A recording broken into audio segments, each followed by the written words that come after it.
Hello ವಿದ್ಯಾರ್ಥಿಗಳೇ, ಈ ಒಂದು ವಿಡಿಯೋದಲ್ಲಿ ನಾವು ನಿಮ್ಮ M Com first semester strategic management ಸಬ್ಜೆಕ್ಟ್ನ ಕ್ವಶನ್ ಬ್ಯಾಂಕ್ ಅಂದರೆ ಟೋಟಲ್ ಕಂಪ್ಲೀಟ್ ಸಿಲೆಬಸ್ನಲ್ಲಿ ಬರುವಂಥ ಎಲ್ಲ ಕ್ವಶನ್ಸ್ಗಳು ಏನಿರುತ್ತೆ ಅನ್ನೋದನ್ನು ಡಿಸ್ಕಷನ್ ಮಾಡೋಣ.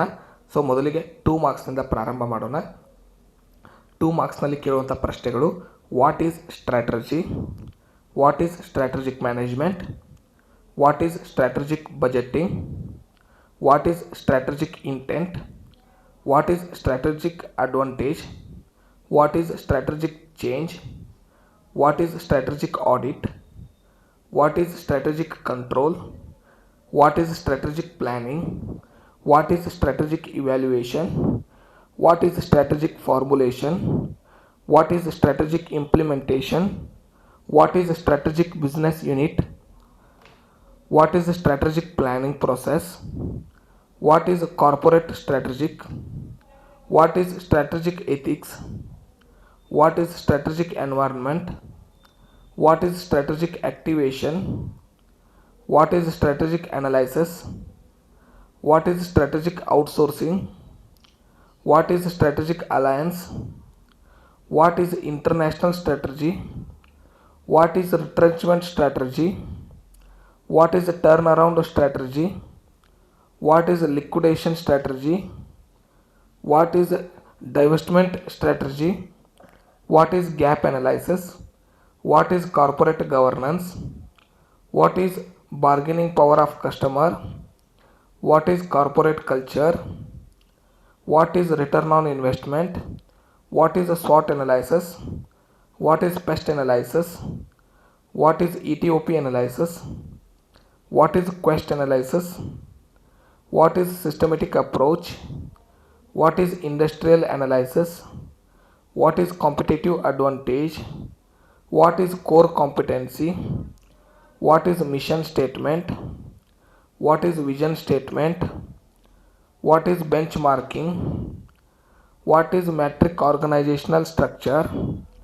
what is environmental scanning, what is synergy, what is product differentiation, what is environmental appraisal, what is environmental analysis, what is financial capabilities, what is market capability, what is operational capability, what is personal capability, what is information management, what is general management capability, what is value chain, which type of auditing technique can be used in operating control, how do you prepare SAP, why objectives are important in organization, why strategy evaluation important to organization, why mission visions are important in strategy, why strategy evaluated, write importance to retrenchment strategy, write purpose of strategic evaluation,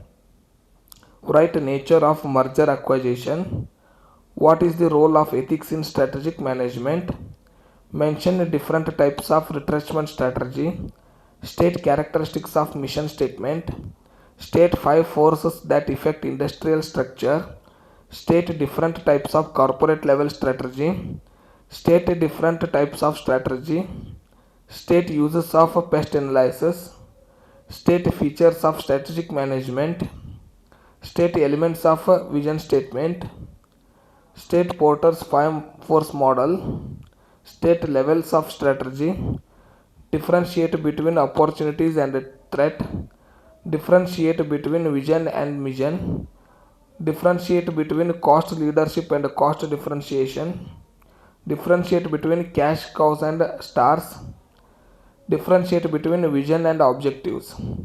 ಇನ್ನು 5 and 15 ಮಾರ್ಕ್ಸ್ಗೆ question bank ಪೂರ್ತಿ syllabus ಇದು. ಮೊದಲನೇದು importance ಮತ್ತು needs ಮತ್ತು significance. So ಇದನ್ನು ನೋಡ್ಕೋಬೇಕಾಗತ್ತೆ. ಇದರಲ್ಲಿ ಬರುವಂಥ ಅಂದರೆ ಇಂಪಾರ್ಟೆನ್ಸ್ ಮೇಲೆ, ನೀಡ್ಸ್ ಮೇಲೆ, ಸಿಗ್ನಿಫಿಕೆನ್ಸ್ ಮೇಲೆ ಅಂದರೆ ಮಹತ್ವ, ಇದರ ಮೇಲೆ ಕೇಳುವಂಥ ಪ್ರಶ್ನೆಗಳಂದರೆ: explain importance of strategic management, explain importance of evaluating strategy, explain importance of international strategy, explain importance of formulating strategy, explain importance of environmental analysis, explain importance of environmental scanning, explain importance of formulating strategies, explain importance of organizational structure, explain importance of divisional structure, explain importance of matrix structure. ಇನ್ನು ಎರಡನೇ topic types ಅಥವಾ methods ಅಥವಾ classification.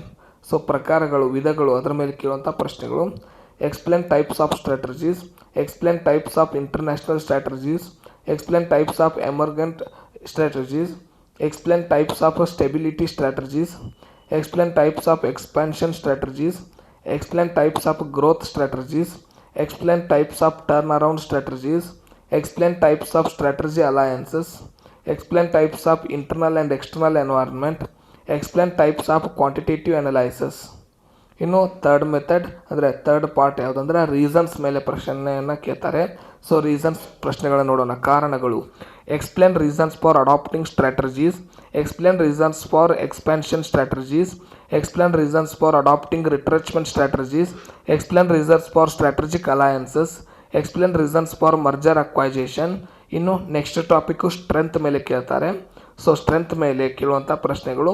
Explain typical strength of financial capability, explain typical strengths of marketing capability, explain typical strengths of operational capability, explain typical strengths of personal capability, explain typical strengths of general management capability. Process ಮೇಲೆ ಕೇಳುವಂಥ ಪ್ರಶ್ನೆಗಳು. ಪ್ರಕ್ರಿಯೆ ಮೇಲೆ explain process of strategic control, explain process of value chain analysis, explain process of strategic decision making, explain process of strategic choice, explain process of strategy implementation. ಇನ್ನು next topic factors ಮೇಲೆ ಕೇಳುವಂಥ ಪ್ರಶ್ನೆಗಳು. Explain factors affecting process of objective strategies, explain factors affecting choice of N appropriate startup, explain factors affecting corporate governance, explain factors affecting information management, explain factors affecting environment in effective business, explain factors affecting market environment, explain factors affecting environmental scanning, explain factors affecting financial capabilities, explain factors affecting market capabilities, explain factors affecting operational capabilities. ಇನ್ನು short note ಟಿಪ್ಪಣಿ ಬರೆಯಿರಿ ಪ್ರಶ್ನೆಗಳು. Strategic management process, generic business strategy, leap control, momentum control, value chain analysis, pest analysis, key factor rating, experience curve analysis, functional level of strategies, ethics in strategic management. So ಟಿಪ್ಪಣಿ ಬರೆಯುವಂಥ ಪ್ರಶ್ನೆಗಳಿವು. ಇನ್ನು concepts ಮೇಲೆ ಕೇಳುವಂಥ ಅಂದರೆ ಪರಿಕಲ್ಪನೆಗಳ ಮೇಲೆ ಪ್ರಶ್ನೆ ಬರುವುದು. explain concepts of environment, explain concepts of strategy, explain concepts of strategic management, explain concepts of vision, explain concepts of mission. ಇನ್ನು ಡಿಫ್ರೆನ್ಸ್ ವ್ಯತ್ಯಾಸಗಳ ಮೇಲೆ ಬರುವಂಥದ್ದು. Differentiate between cost leadership and cost differentiation, differentiate between strategic management and operational management, differentiate between vision and mission statement, differentiate between opportunities and threats of organisation, differentiate between objectives and mission statement, others. ಈ ಥರ ಕ್ವಶನ್ಗಳು ಇವನ್ನ ಬಿಟ್ಟು ಮತ್ತು ನೀವು study ಮಾಡಬೇಕಾಗಿರುವಂಥ ಈ ಥರ ಟಾಪಿಕ್ನ ಕ್ವಶನ್ಸ್ಗಳನ್ನ ನೋಡೋಣ. ಮೊದಲಿಗೆ explain elements of strategic evaluation, explain elements of strategic intent, explain elements of good governance. ಇನ್ನು ಕ್ಯಾರೆಕ್ಟರಿಸ್ಟಿಕ್ಸ್, ಫೀಚರ್ಸ್, ನೇಚರ್, ಸ್ಕೋಪ್ ಇದರ ಮೇಲೆ ಕೇಳುವಂಥ ಪ್ರಶ್ನೆಗಳು. Explain nature and characteristics of strategic management, explain nature and characteristics of strategic implementation, explain nature and characteristics of environment, explain benefits of outsourcing. ಇನ್ನು benefits, advantages, explain benefits of level strategies, explain benefits of cost leadership style, explain benefits of differentiation strategies, explain Michael Porter's model, what are the criteria for a good objective, why environmental scanning should conducted, how do you prepare ETOP and SAP formulation of strategies, how do you evaluate strategic alternative using BCG model. So these are the important questions for your strategic management subject. These are question bank. We will discuss important question in next video. Thank you. We will see in next topic.